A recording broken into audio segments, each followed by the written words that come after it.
if you are already down this road where you have been creating passive income streams through different areas, whether it's active deals that you're involved in, or if it's passive deals you're involved in, the people around you are starting to get a little bit nervous, and they're pulling money out of the typical market-based items, and they're seeking alternatives. And I feel like that's one way that we have been really focused of how to go through this next season. Are you about to start a podcast or producing a podcast and tired of doing the editing yourself? We have produced over 1,000 daily shows, and the production team that I've created, they're now available to produce shows for you as well. We can do as little or as much as you need, from finding and communicating with guests, preparing introductions, to editing the audio and video. You will sound better, have a more professional presence, and be able to spend your time doing other valuable tasks on your business. Let me know you're interested by emailing me directly at whitney@lifebridgecapital.com.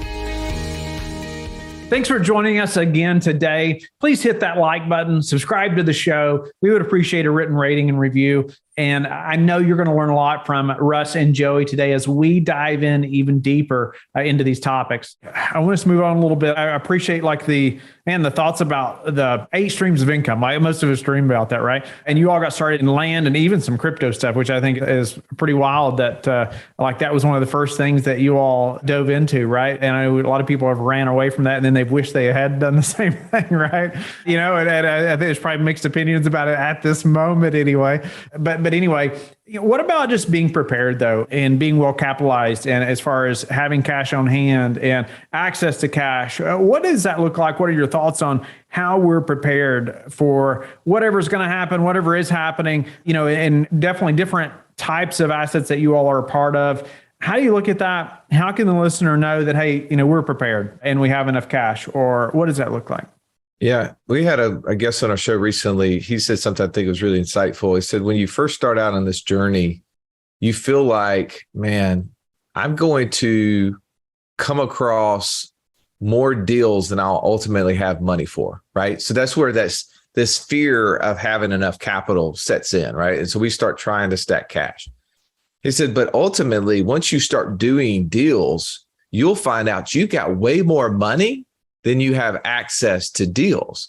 And here's where the tweak is there. And for most of your audience, they may have thought about this, but maybe not have enacted on it. And we talk about this in our Passive Income Mastermind. Recently, we were in Austin, and we actually brought in a passive income attorney just to specifically talk about how to raise capital, right? We recently had a guy on our show with Trivest. Travis, his last name Smith.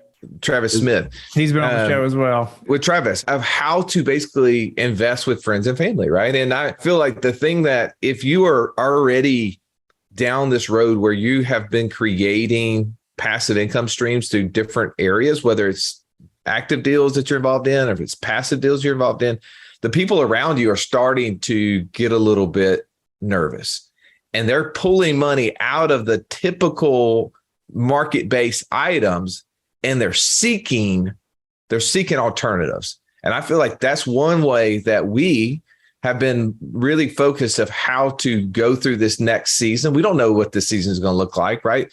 We don't know, one, because we don't know what the government's going to do. We don't have any clue. Or are they going to keep injecting money? If they do, then they will prolong the pain. And we don't know how long that will be. Or are they going to allow the pain to happen? And then how long will that be?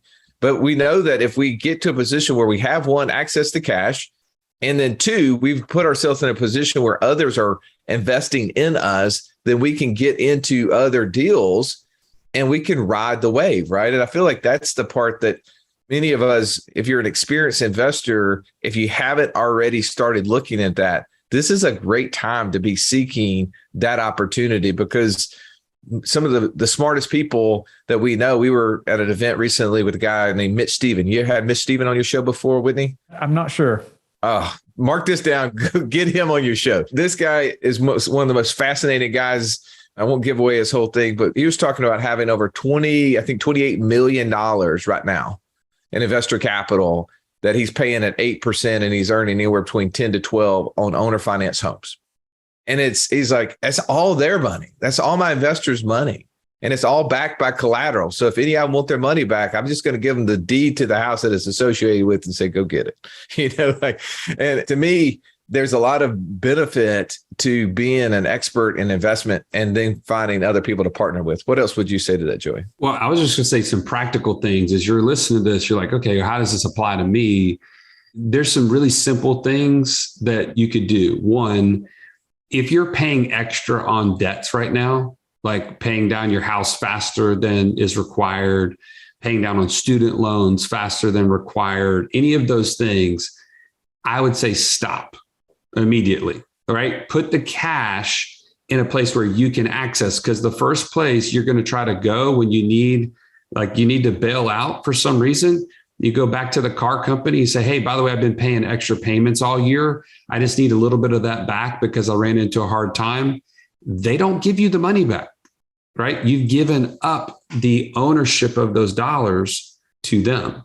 That to me is a huge thing. Quit paying extra on debts. Secondly, if you really do want financial freedom today, your 401k is not going to help you get there. It's going to prolong you until 59 and a half is the first moment you can even smell those funds. So stop putting money in it. I mean, it doesn't align with your goals. Now, if your goal is to retire at 65 and you have no interest in investing outside of the Wall Street casino, then you should keep doing it. This is, but if your goal is to financially freedom today, quit putting money in places that limit your access. And then the third thing I'd say is your house has appreciated in the last 2 to 3 years dramatically. And you may not even realize it. Like just the other day, I was talking to a lender friend of mine, and he said, by the way, do you know Zillow has your property? He's like, what's your properties at? And I'm like, are you serious? He's like, yeah, I could probably get you a line of credit against that for, over $100,000 right now. I'm like, well, let's do it. Absolutely. I wasn't even paying attention. So my point is, get a line of credit against your house. And here's the other thing I'll add to that. 2009, 2010, I was in the mortgage business, and I had people come to me with their letter from my bank that I worked for saying, Mr. Smith, your line of credit has been limited to X amount. And it was a dramatic decrease from what they thought their line of credit was. They said, what does this mean? And I'd say, well, that means that they think your house has lost value and they're no longer going to allow you to access the line of credit that you set up however many years ago. It's now no longer available. So if you have a line of credit, the idea is to leverage those dollars and put them into your control until they're out of the line of credit and into something you own and control. It's not real dollars. It's just numbers on a page that can be erased. But all those things put you into more liquidity and more opportunity to find deals and be better prepared for any downturn. With no cash, you crash. Right. 100%. Got to have some cash on hand. Hopefully listeners know you got to have a reserve budget personally and for the projects that you have. And man, I just keep stressing that even, every project we look at, I'm like, that's one of the first questions I ask our team, like, okay, let me see the reserve budget, it better be there. I want to be able to operate for a long time, even if there's no income, for whatever reason. So man, being prepared and being capitalized. But I appreciate like you just helping us see maybe where we may have access to cash we haven't thought about, right? 100%. Like you're talking about, Zillow kind of could bring that to your attention, and maybe at least you think about, we may have some value here, especially if you've been living there for a while, even over the last 3 years, there's a good chance you have some equity there you could tap into if needed. But, one thing that's so important too is the control of it, right? Yeah, like you mentioned, if it's still there, if it's still, just a line of credit, you don't really have control over that. But there's other ways we can have control as we move forward to place that in places, right? And so there's lots of ways. But how do you all ensure control, long term, and what does that look like? Well, I want to bring something up that you just said that in case people missed it is so critical. Partnerships are incredibly important. When you're starting an investing journey, or you're even way down the road in investing, partnerships make amazing difference in terms of your ROI. And the thing you just mentioned is, so you syndicate deals, you put together opportunities for people to invest to create passive income. And if the people that you're investing with are not considering what Whitney just said, you need to take note of that, and you need to run the other way. Because if they're so bullish on whatever they're investing in that they don't have reserves, or they don't have enough reserves, they're on this thin blade that if anything goes wrong, all those returns that they promised you vanish. It's not the place you want to be, right? That's not the lifeboat that you need to be dependent on. That's got a hole in it. And so partnerships make a major difference. Be asking the questions that would be, how are these people going to steward this investment? And so anyway, I just wanted to point that out as an important piece of partnerships. I think from control is, how well do you understand what you're investing in, right? I mean, have you sat down and created your own investor buy box? So are you investing within your buy box, right? The things that you feel like you have an understanding of what it is, and you're saying, I'm going to stay here and not get distracted by the ROI game, because the interest rate game is the thing that distracts. Right now, people are saying, oh, I'm not buying properties because interest rates have increased. Interest rate is a game. Whether a return on investment is a game. That's not what we're interested in. So how do we control investments? We stay in our lane. We stay in the things we can focus. We ask the questions of, when will it cash flow? Because I think the problem that most people make is that they invest in things that's an appreciation play, that they're hoping for the big win at the end. And they don't know if the deal is dead or hurting until the end. Well, the projects we get involved in will start cash flowing sometimes as early as month 1, sometimes maybe as long as month 6, right? But we know when we get to that point, if there's not cash flow coming out, there's a problem that we need to instantly start working on. And I think too oftentimes people invest in things that they don't have control in, and they're waiting for the end game. And then when the end game doesn't happen, they don't have any money. And I'm going to share a story here, since I'm going to be really cautious that I don't say something that would give away this person. But Whitney, Joey and I were in the process of selling a house, an investment home that we bought, $1.5 million property on 8 acres. And the individual that was buying it was going to buy it with a cryptocurrency. And we were excited because we were thinking this is an amazing opportunity for us to be getting cryptocurrency. And from a marketing perspective, we love the idea of it. And the individual was telling us, about a little bit of his situation and how much money in cryptocurrency he has. So he said, I have, roughly how many coins, Joey? 2,000? I don't remember the number. I think it was 2,000. Yeah. About 2,000 coins. Now, at the time, that equaled about $60 million. And I'm thinking, good for you. That's exciting. And I started asking more questions, Whitney, like, how, Joey and I are in this space, like, help me understand, like, how did you get involved in this? And he's like, oh, I had a smart friend that came around one day and said, he needed 100,000 and he was going to do ABC with it. And, I didn't know anything, but I knew he's smart. And he showed us actually a picture of a wallet from a year ago now that showed him with 2,000 coins in it. We're like, sounds good. Now, the problem is that when we got ready to close, he couldn't come up with the coins. And it was always an issue. Oh, that there's this problem, or there's this problem. And ultimately, Joey and I believe, we don't know this 100%. Unfortunately, we had to move on from his contract, that he had invested in something and they were showing him a picture, right? They were showing him a screenshot of something, no different than what most people see on their 401k, which is just a screenshot, right? A statement that has numbers on it.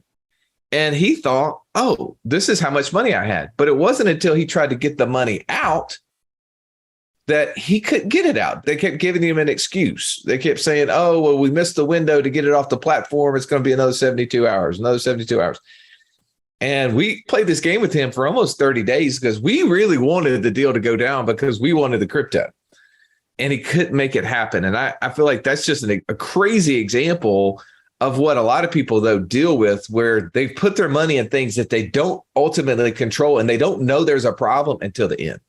Well, and I'll add this to it. You know, we've been mentioning this a lot, passive or financial freedom.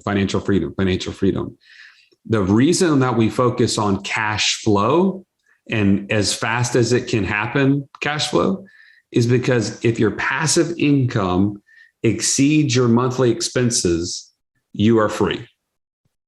Period. Your time is free.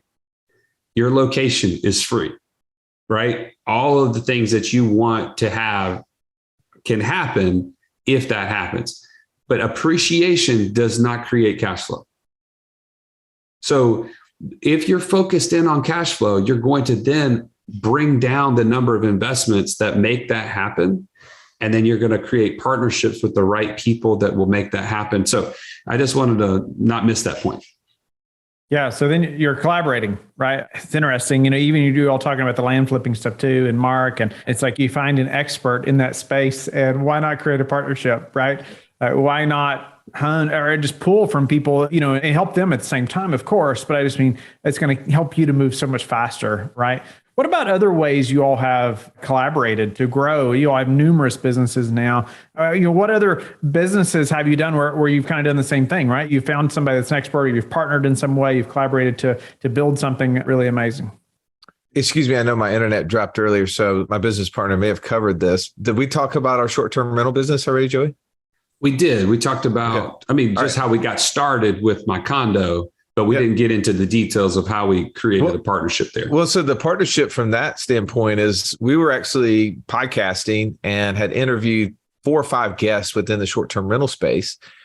And within that, got really interested in the opportunity because Joey and I are both kind of people that enjoy to have people over to the house. We love the idea of the fast cash flow that short-term rental brings, right? There was just a lot of interest level marketing aspects, something that we could actually use. We could use our influence to bring people into that space.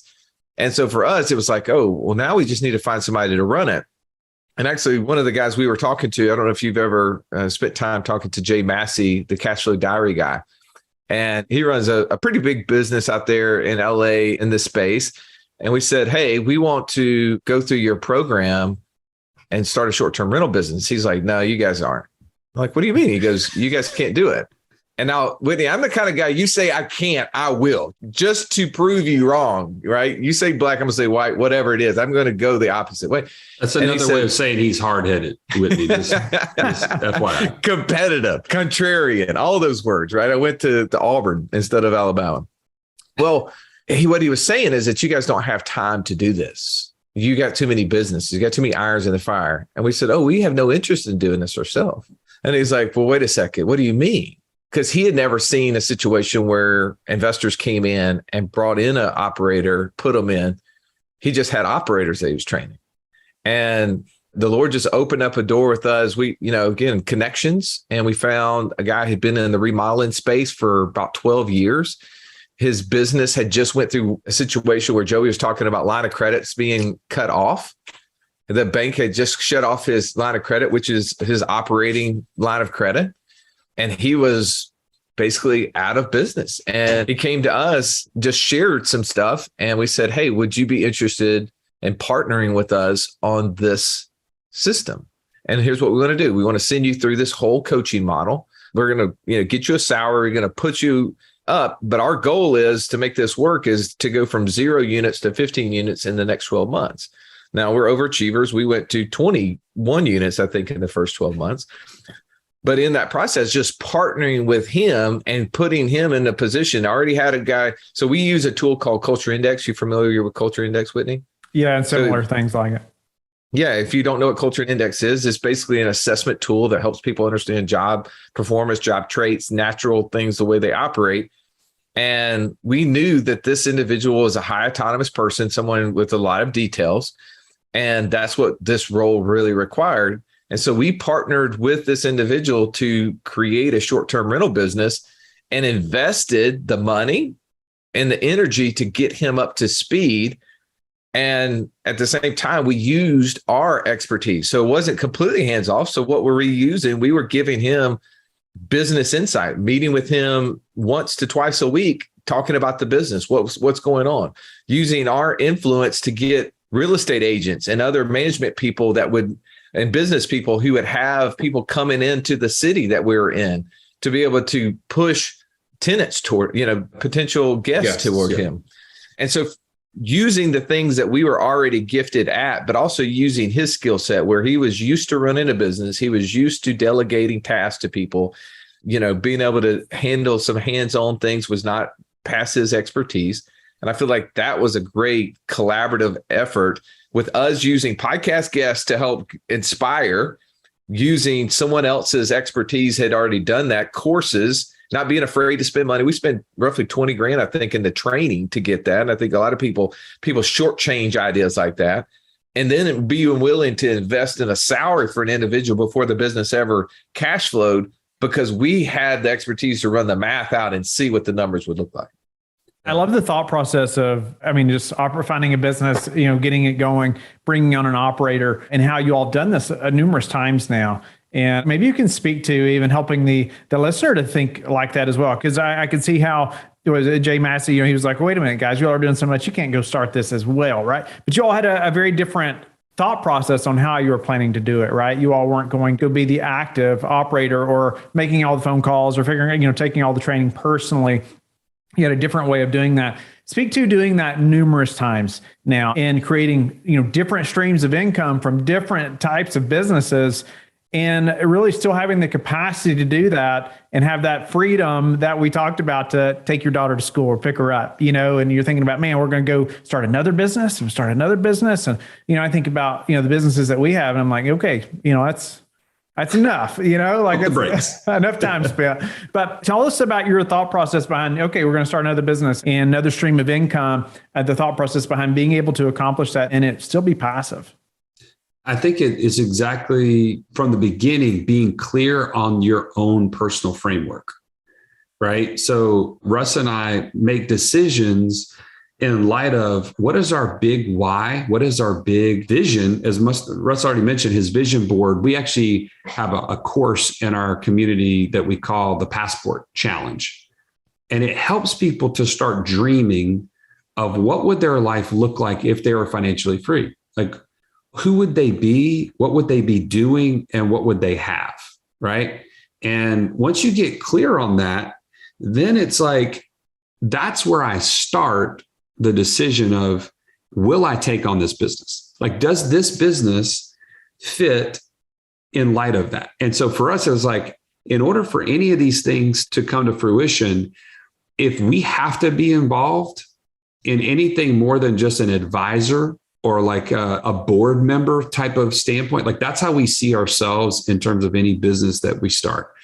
And so if it requires more than that, we're out, right? We just can't. And so we did have to get creative to a certain degree, because the models that you see out there are very active operator models in the short-term rental space, in the land flipping space, as we've already mentioned. There are other things that, like, for instance, our ATM syndication that we're part of, it's automatically passive, our multifamily syndications, things like that. But in terms of these businesses, we had to be very clear that if we can't get an operator logistically to take this over immediately, then we have to do it. In fact, we had a friend of ours who's in the e-commerce space who said, hey man, I've just obtained a candle business and I've been building this online and these are my results. And by the way, I have an opportunity to acquire another candle business that has a good brand. It just needs to be marketed well. It just needs to kind of get an Amazon, presence. Would you guys invest with me with it? It was like, absolutely, because we've already seen his results as an operator in a similar business. This is just tacking on something else. He just needs the capital. We can be a part of that. And we can then add our expertise as advisors. So for instance, when people come into our short-term rental units, they now have a secondary item that has been created under our Stack Candles brand, is a laundry detergent, a luxury laundry detergent. They get a free sample when they come and stay with us, and it should drive sales to Stack Candles as a result of people staying with us. And we have thousands of stays under our belt. So those are little things that we could do that don't really take our time.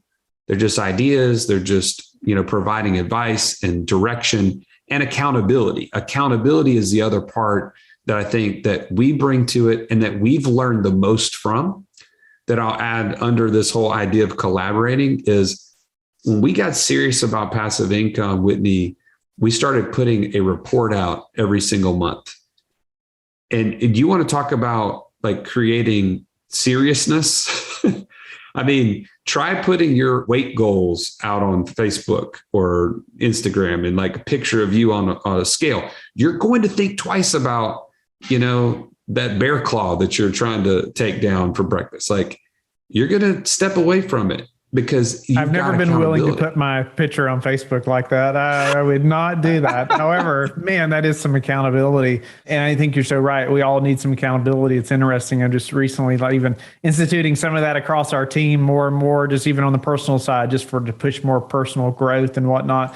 But one question about this, unfortunately, we're running low on time still, and I want to get to a couple other things, but I wanted to ask you, you're bringing this person on staff and you're paying to train them up. You're paying for this coaching or mentoring, saying, hey, we just hired you. We're paying for all this training. Here, go learn this thing, right? What keeps them from just going and doing it on their own, right? And, that investment you've made, any ways that you all ensure some accountability there? Yeah, that's a great thing. Well, one, I think you have to use a tool that, one, that you're hiring the right person, right? We talked about our land flipping business early on that we tried to do ourselves. We didn't have the right person because we didn't run the right metrics on that individual. So I think using tools that help who is going to be excellent in that role. And that tool can also tell you whether or not they're going to want to go start their own thing as well. So we want to make sure we're hiring and partnering with people who are doing it in a way that they are now a part of it. They need to see this as their own thing. I mean, I don't know if you ever used to watch the Marco Simone's show, The Prophet. One of the first things he wanted to do when he came into a business that he was going to help is find out who was the most influential, who was the person that was the glue, and make sure they had skin in the game.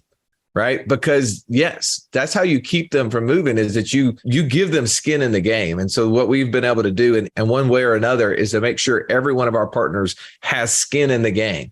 The other thing that we do is, this goes back to our original background when it comes to the infinite banking concept, is that we buy insurance policies on every one of our investors. Like every partner that we have, we're buying life insurance policies on, and we're funding those life insurance policies with the capital that the business is creating. And we're using that capital inside there to help fund the new investments and the new opportunities that come out of that specific business.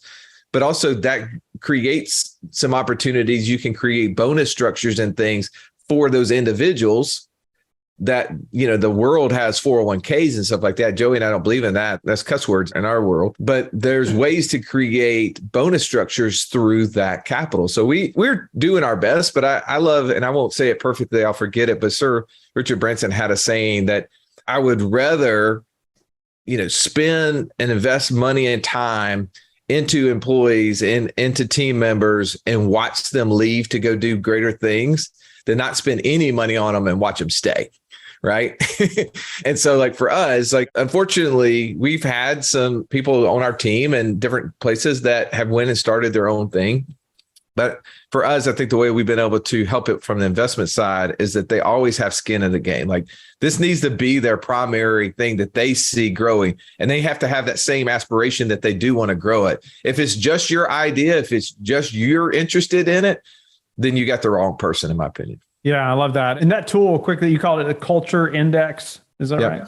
Yeah, that's great. And we'll try to have that in the show notes as well. A couple quick questions, guys, as we are closing up shop today, but, grateful for all the insight. It's just incredible. And I know it's helpful for the listeners to think about the way you all think about different businesses and different, streams of passive income. But what's your best source for meeting new investors right now? So for us, we started last October kind of kicking and screaming from a mentor of ours, a passive income mastermind. And if you're interested in it, go to wealthwatchwallstreet.com/club 200. And within that, we built out a model where, accredited investors come together a couple times a month to connect on a high level with people that are high achievers, usually 7, 8, 9 figure entrepreneurs. And within that, we're getting access to opportunities and people that we otherwise would have never been able to meet, right? And we do live retreats, we do masterminding. We'll be actually jumping on a call with that group a little bit later on today. And we call it the best 90 minutes of our month. And we do that twice a month. And it's a great opportunity to find out new opportunities, find new people to invest with, find new people to invest with us. And masterminds, we talk about collaborating. That's collaborating, right? At its highest level. Yeah, awesome. That's an incredible step too that you all have taken to do that. What about, what are the most important metrics that you all track? It could be professionally, personally, either one. Well, number one, we've mentioned it many times, but our passive income, right? What is our passive income? What are our expenses? If we track those two things, we know how we are doing as a percentage to financial freedom. And we actually have a scorecard within our community that you can use that is free, that you can get access to. And if you've never had a tool like that, it helps to help, dial in on, where is my passive income right now? What are my monthly expenses? And put those together as a percentage. We feel like what you track and report on grows exponentially. And so for us, those are the most important things. The next thing that I think we need to work on, and Russ and I have been talking about this for a while, it's just hard to do it consistently, is tracking our time, right? If we, a year from now, are not spending less time in our active business, we really aren't valuing the freedom that we've created. And so we have a time awareness log, but we just don't do it enough. We need to keep doing it, and we need to start reporting on it. And what's the number one thing that's contributed to your success? The concept of never feeling like you've arrived in knowledge. We had a mentor that gave an example that would say, if everything that you knew existed in the size of a penny, right, then everything that touched the edge of that penny was all the things that you didn't know. And as you acquired more knowledge, right, now your knowledge became the size of a quarter, then everything that touched the edge of it was even greater, right? And then if it grew to the size of a cup, then you would know that there's constantly, the more you learn, the more you realize that you don't know. And I think for Joey now, it's really easy because we come from the South and in public school education that we have not arrived in knowledge. But for us, I think it always is just being a learner, always being willing to read, learn, talk to people like yourself, and just constantly taking information. How do you like to give back? So I think, one, we give back to the world with what we're sharing. We like to think that I've heard this story about the gospel, that we're really just beggars telling other beggars where to find the bread, right? And that's the concept in which we live our lives, both spiritually, in our church homes and things of that nature. We both see ourselves also as financially people that can give to the kingdom. And that is a critical part of what's missing in the world, is that we need more people to go to all over the world to share the gospel, but we also need people to send those people out. And so I view myself as a sender primarily. So just trying to earn more to give more. Awesome. Guys, so grateful for your time and just sharing some critical things for the investor that's listening. I mean, really anyone, whether active or passive, there's many things I know they're going to take from you, over our conversation. So, I mean, what's important now, what's happening in the market, to being prepared, being capitalized, even places to find cash maybe they didn't think of, and having control over that cash. You all talked about, do you understand what you're investing in and what's your buy box? I like that terminology, thinking about, well, what are you looking for? Do you even know, or is it just random things that come up? But have you thought about what's in your buy box? And being able to collaborate with partners, as you all have done so well and grown in a big way because of the willingness, right, to see talent and going after that and making a great partnership there. So thank you all so much for your time with the listeners and myself. Tell them how they can get in touch with you and learn more about you. Yeah, I'd love to send you to, if you're an accredited investor, I'd say go to wealthwithoutwallstreet.com/club 200. That's where Joey and I spend the most of our time. And if you're not, I would say go to wealthwithoutwallstreet.com/GPS. And we've built out a 6,000 person all social media community that is focused on what we talked about today, building financial freedom that exceeds your monthly expenses. And when you get in there, you can download the app right out of the App Store, Worthwhile Wall Street. And that's where we spend our time interacting with people that is not in our mastermind, would be within that community. Thank you for being a loyal listener of the show. Please subscribe and share it with your friends. We want to help you become the passive investor you've always wanted to become, but also the operator you've always wanted to become. We want to be the number one resource for your real estate investing journey. But go to lifebridgecapital.com where you can start investing in real estate today.